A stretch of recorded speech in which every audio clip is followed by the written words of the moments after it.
I came home to help wrap Christmas gifts. Instead, I found my fiancé on the floor with a guy, half naked under wrapping paper. He said, "Dude, wrong room." I came home earlier than planned because the schedule finally opened up, and December traffic made no sense to fight twice in one night. The idea was simple and harmless. I would help wrap Christmas gifts, clear the table, maybe order food, and make the evening feel lighter than the past few weeks had been. The apartment already smelled like pine cleaner and cardboard when I stepped inside, which felt right for the season and wrong for the silence.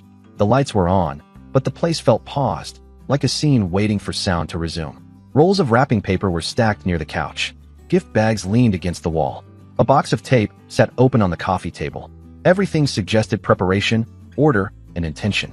I set my keys down and called her name, expecting an answer from the bedroom or kitchen. Nothing came back. I moved further in, shoes still on, jacket unzipped, mind already sorting small annoyances and small comforts. The bedroom door was half open, and the light inside was on. I assumed she was sorting gifts or hiding something she did not want me to see yet. I pushed the door open without hesitation. The scene made no effort to disguise itself.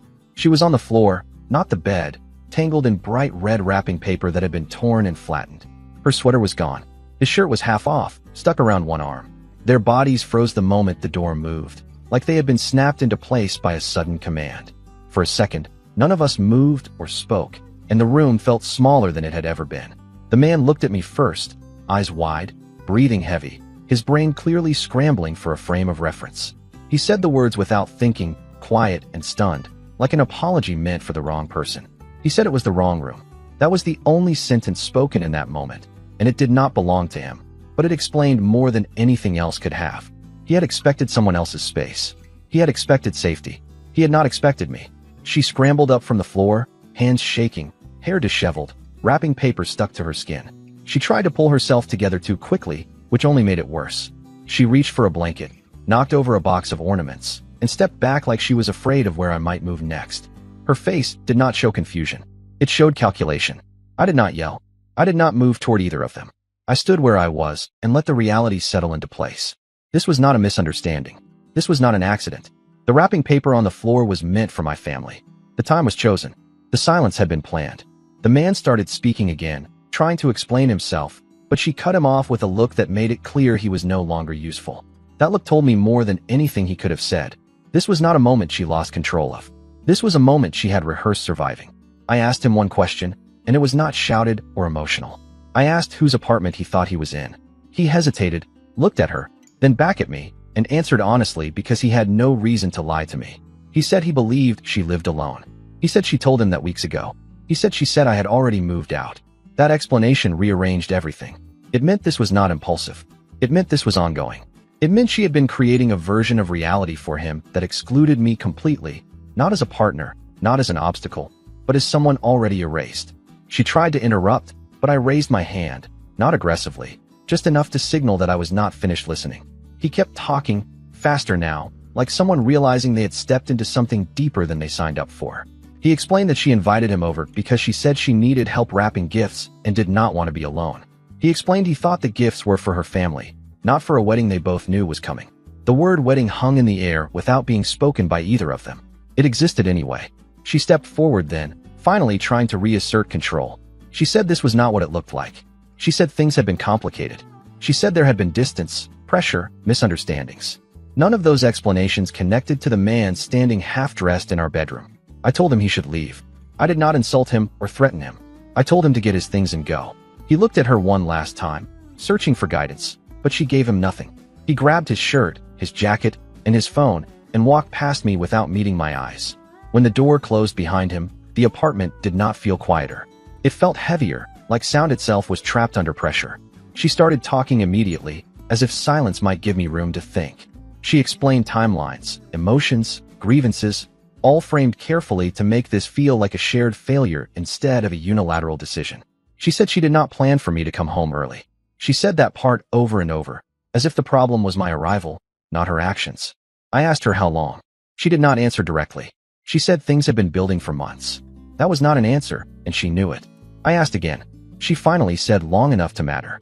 I looked around the room. The wrapping paper was torn beyond reuse. The gifts were visible now. Some were for my parents. Some were for hers. Some were for people who would never receive them. I picked up a small box I recognized and set it back down carefully, because breaking things would not change anything, and I needed clarity more than release. I asked her why she told him I had moved out. That was the question that broke the rhythm of her explanations. She hesitated just long enough to confirm that the answer mattered. She said she did not want complications. She said she wanted things to feel simple. That sentence explained more than anything else she had said. She wanted a version of life without friction, without accountability, without consequences, and she was willing to rewrite reality to get it. I told her to sit down, not because I needed authority, but because the conversation was not ending quickly and I needed it to stay grounded. She sat on the edge of the bed, hands clenched together, eyes fixed on the floor like that position might earn sympathy. I told her this conversation was not about feelings anymore. I told her it was about decisions and outcomes.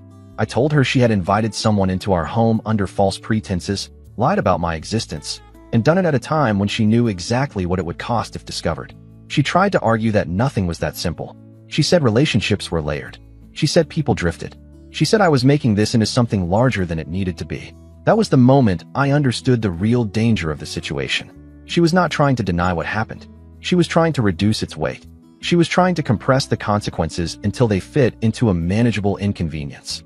I asked her if her parents knew. She looked up sharply. That question landed harder than anything else so far. She asked why that mattered. I told her it mattered because weddings involved families, money, commitments, and public truth, and because I would not carry this alone. She stood up then, voice tightening, posture defensive. She said we did not need to involve anyone else. She said we could handle this privately. She said things would only get messy if other people were brought in. That fear confirmed everything. She was not afraid of losing me in that moment. She was afraid of losing control of the story. I told her I was not leaving the apartment that night. I told her she could sleep on the couch if she wanted space. I told her we would not pretend this had not happened. I told her the engagement was not something she got to pause while she figured out what she wanted. She accused me of being dramatic. She accused me of threatening her stability. She accused me of trying to punish her emotionally. I told her calmly that consequences were not punishments. They were results. The argument circled for hours without raising volume, which somehow made it worse. Every time she tried to frame herself as confused or overwhelmed, the image of the wrapping paper on the floor came back into focus. Every time she tried to suggest mutual responsibility, the man's words about me already being gone echoed louder. Eventually, she stopped talking and stared at the wall, like someone waiting out a storm rather than preparing for the aftermath. I stayed awake that night, sitting at the kitchen table, watching the clock move forward, thinking about timelines and choices and the quiet efficiency with which she had tried to remove me from her life without actually letting go of the benefits I provided. I thought about the wedding deposits, the guest list, the promises already made to people who trusted us. By morning, one thing was clear. This was not a moment to process slowly. This was a moment that would accelerate whether either of us wanted it to or not. The door had already been opened. Nothing that followed would be small. I watched the apartment change as daylight moved across it, exposing things that had blended into the background for months. The couch where she eventually sat upright without speaking. The coat rack filled with jackets that suggested stability. The table stacked with invitations that now felt like evidence rather than plans. By morning, the apartment stopped feeling shared and started feeling staged, like a set built to sell a version of life that had already collapsed. Celeste woke late and moved carefully, as if the air itself might react badly to sudden motion. She did not approach me. She made coffee and avoided eye contact, which told me she was not trying to fix anything yet. She was waiting to see what I would do. That waiting was deliberate. It meant she believed time might soften the edges of what happened, or that I might retreat into silence and allow her space to reshape the narrative. I told her we needed to talk again, not because I wanted closure, but because logistics had already started forming in my head. She nodded without resistance, which felt wrong. There was no pleading. There was no visible fear. That absence was its own warning. She started by saying we both needed to be careful. The word careful was chosen with precision. It was not about emotions or healing. It was about risk management. She explained that involving others would complicate things. She said weddings created pressure and misunderstandings. She said families did not need to know everything immediately. The structure of her argument revealed the plan beneath it. She was already preparing a version of events where this moment could be minimized, delayed, or reframed until it lost its impact. She spoke as if the goal was containment rather than truth. I asked her what she had already told people. That question shifted the balance of the conversation instantly. She hesitated, then said she had not said anything concrete yet.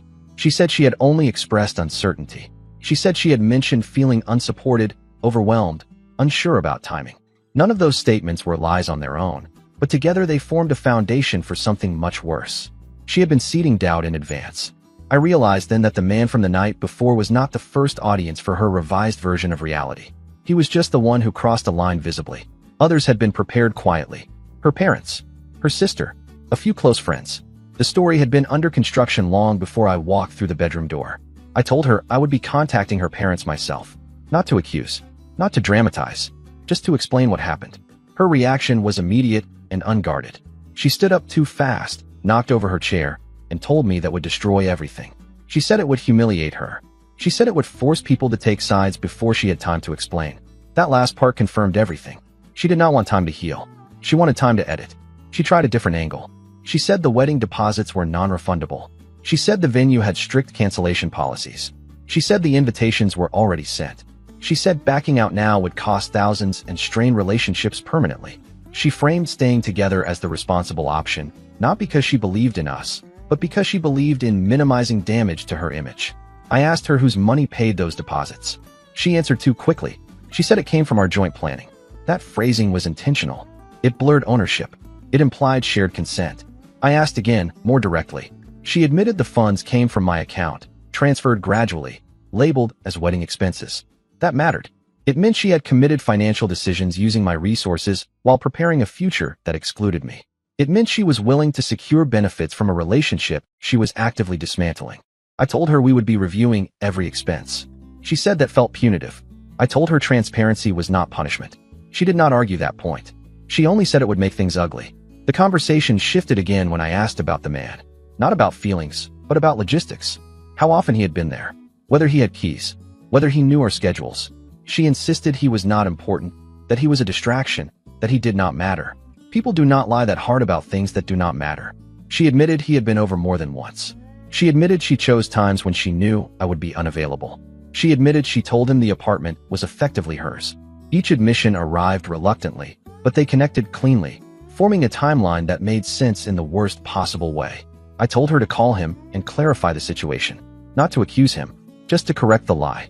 She refused. She said there was no point. She said involving him again would reopen wounds. She said she wanted to focus on us. That refusal was not about protecting him.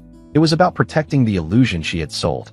If she corrected the lie, it would confirm she had deliberately erased me. She needed him confused, not informed. I contacted him myself. Not emotionally, not confrontationally.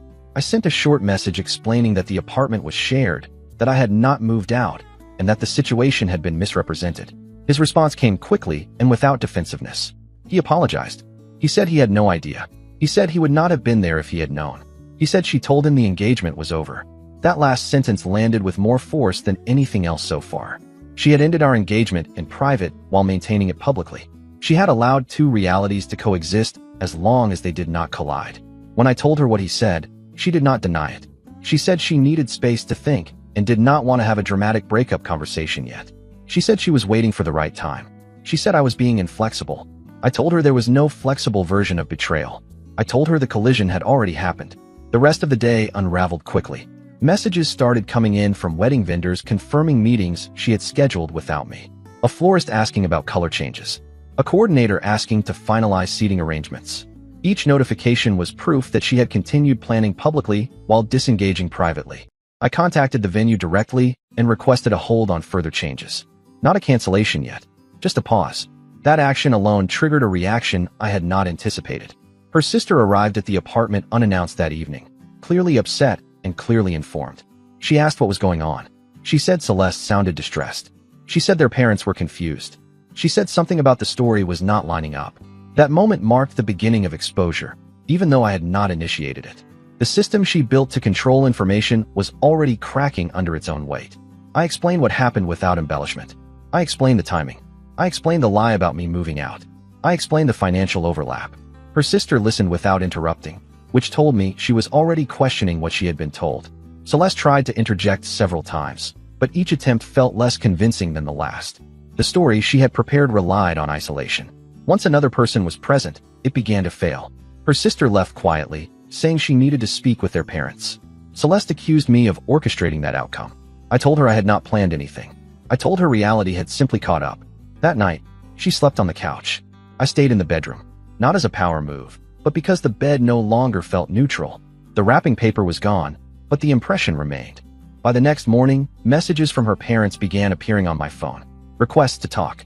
Confusion. Concern. No accusations. Just questions. Celeste asked me not to respond yet. She said she needed time to prepare. She said she wanted to explain things in her own words. She said she deserved that chance. I told her the truth did not need preparation. I told her delaying would only deepen the damage. The engagement was already collapsing. What remained was the question of how loudly. As the day moved forward, I realized something that shifted my perspective completely.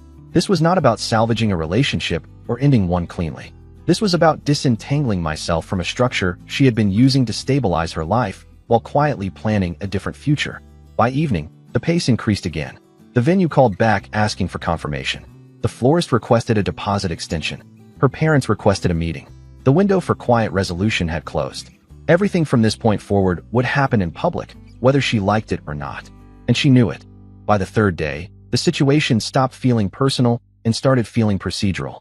Conversations turned into schedules. Emotions turned into obligations. Every decision created a ripple that reached someone else, and those ripples started intersecting whether Celeste wanted them to or not. Her parents asked to meet in person. They did not frame it as an intervention or a confrontation. They framed it as concern, which made it harder to dodge. Celeste insisted we go together. She said it would look better. She said it would show unity. I agreed, not because I believed in unity anymore, but because separating narratives at that stage would only extend the confusion. The meeting took place at their house, a space that had always been welcoming and carefully maintained. Holiday decorations were already up, which made the timing feel especially unforgiving. There is something uniquely destabilizing about discussing betrayal under string lights and garland. It removes any illusion of distance. We sat at the dining table, her parents across from us, her sister off to the side, quieter than usual. The atmosphere was tense, but not hostile.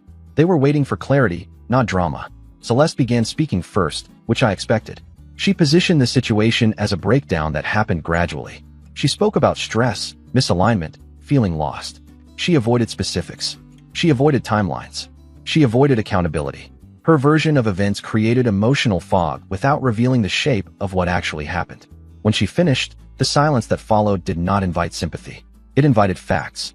I explained exactly what I saw when I came home. I explained the presence of the other man, the lie about me moving out, and the timing. I explained it plainly, without adding commentary or interpretation. I focused on actions rather than motivations. That distinction mattered more than I anticipated. Her father asked one question that changed the direction of the entire conversation. He asked whether this had been going on before the engagement. Celeste hesitated. That hesitation was enough. She tried to reframe again, but the momentum had shifted. Her parents began asking questions she could not answer without contradicting herself. Dates did not align. Explanations overlapped. The emotional narrative she built did not support the logistical reality. The turning point came when her sister spoke.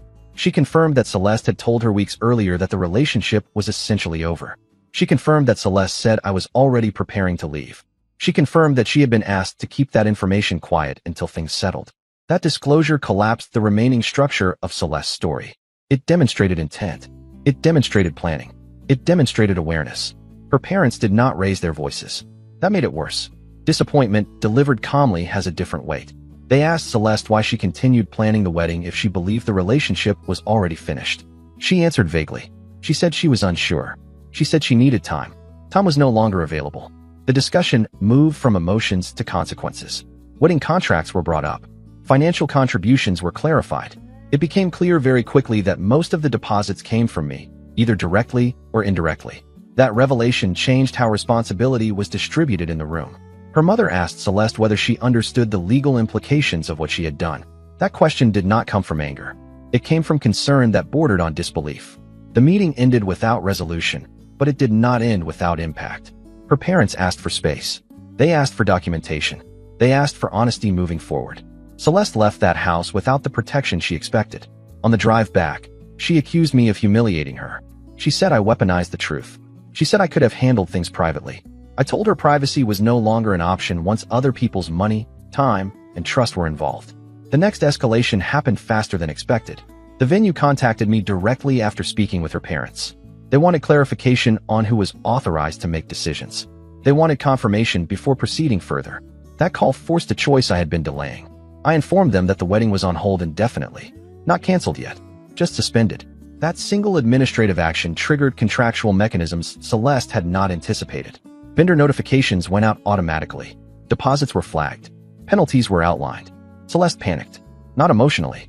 Strategically. She realized control was slipping in ways she could not reverse through conversation alone. She attempted to salvage her position socially. Messages began circulating among mutual friends presenting the situation as mutual drift rather than betrayal. That effort failed quickly. Stories contradicted each other. Screenshots existed. Timelines did not match. People began asking questions she could not answer without further exposure. The other man reached out again. He apologized a second time and asked if he could speak to her parents to clarify his role. That offer removed the last plausible defense she had. She declined it. That refusal was noticed. By the end of the week, the engagement was effectively over in every way except official language. Invitations were rescinded quietly. Some guests asked for explanations. Others simply stopped responding. Silence became its own verdict.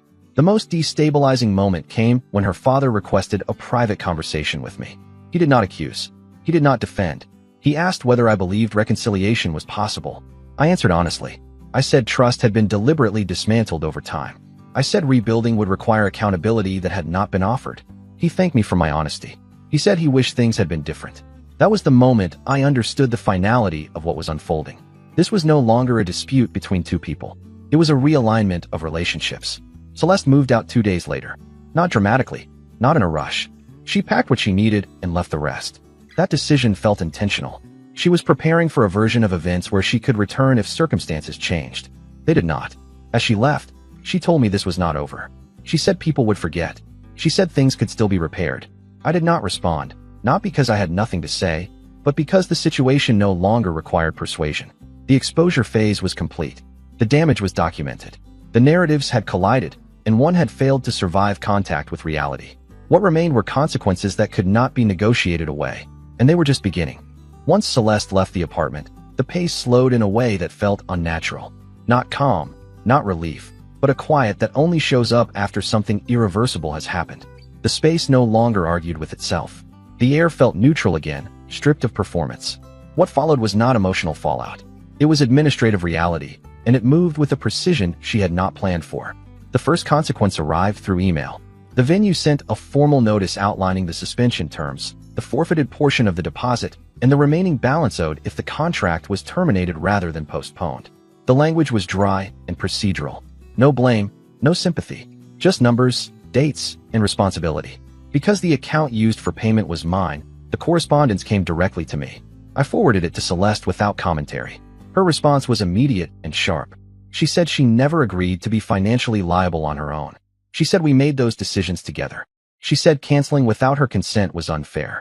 I replied once, explaining that joint decisions require joint honesty, and that misrepresentation dissolves shared obligation. I did not argue beyond that.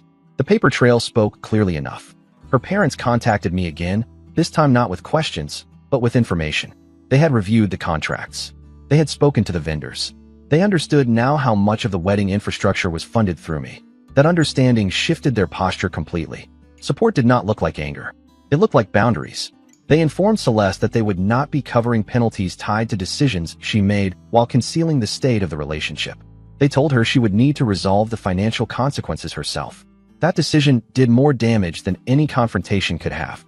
It reframed the situation from emotional misjudgment to adult accountability. She tried to negotiate her way out of it. She suggested compromises. She asked whether postponement might reduce penalties. She argued that stress impaired her judgment. None of those arguments mattered. The contracts did not contain emotional clauses. The next consequence surfaced socially, and it was faster than expected. Mutual friends stopped asking for updates. Invitations to holiday gatherings quietly disappeared, not out of hostility, but out of discomfort. People do not like being asked to validate contradictions. They choose distance instead. Her version of events fractured under repetition. Each retelling required small adjustments. Each adjustment created new inconsistencies. Eventually, people stopped asking altogether. The man she had involved did not return. He sent one final message, stating clearly that he wanted no further contact and did not want to be included in whatever explanation she offered others. That exit removed the last external variable she could blame. The situation collapsed inward. I focused on disentanglement. Accounts were separated. Shared subscriptions were canceled. Wedding-related purchases were documented and returned where possible. I contacted vendors directly and resolved outstanding balances. None of it was dramatic. That was the point. Drama would have created room for reinterpretation. She attempted one final maneuver that revealed how deeply she misunderstood what had changed. She asked whether we could publicly present the breakup as mutual, at least temporarily, to protect her professional reputation. She framed it as a courtesy, something civilized people do. I declined, not out of spite, but because mutual implies shared responsibility. I told her I would not contradict the truth to soften the consequences of deliberate deception. I did not threaten exposure. I simply refused to participate in revision. Her response to that refusal was quiet anger. Not explosive, calculated. She accused me of controlling the narrative. I reminded her that narratives collapse when facts are consistent. The final consequence arrived indirectly, through her parents again. They informed me that Celeste would be moving back in with them temporarily, not because they supported her actions, but because they believed distance was necessary. They also informed her that financial independence would be expected moving forward. No more shared accounts. No informal support. No insulation. That decision changed her trajectory more than she realized at the time. It forced immediate adjustments. Employment conversations. Budget realities. A public step backward she had been trying to avoid for months. I moved out of the apartment shortly after, not because I was pushed, but because the space no longer served a purpose. I relocated closer to work, streamlined my routine, and redirected energy toward stability rather than recovery. There was nothing to process emotionally that had not already been processed through action. The wedding was officially canceled 1 week later. The venue confirmed it. The vendors closed their files. Guests received brief notices. Some reached out with sympathy. Others did not. Life redistributed attention quickly. Celeste attempted to contact me several times after that. Not to reconcile, but to negotiate perception. She asked whether I planned to tell anyone else. She asked whether I would correct rumors. She asked whether time might soften my position. I did not respond. The absence of response did not function as punishment. It functioned as closure. She no longer had access to the structure she used to manage outcomes. Months later, I learned through indirect channels that the consequences continued unfolding. Financial strain, professional setbacks, fractured family dynamics that did not resolve cleanly. None of it was sudden. All of it was cumulative. I did not celebrate any of it. Consequences do not require witnesses. What remained was clarity. The moment in the bedroom had not ended anything. It had revealed what already existed. Everything that followed was simply alignment. The wrapping paper was thrown out. The gifts were returned. The plans dissolved.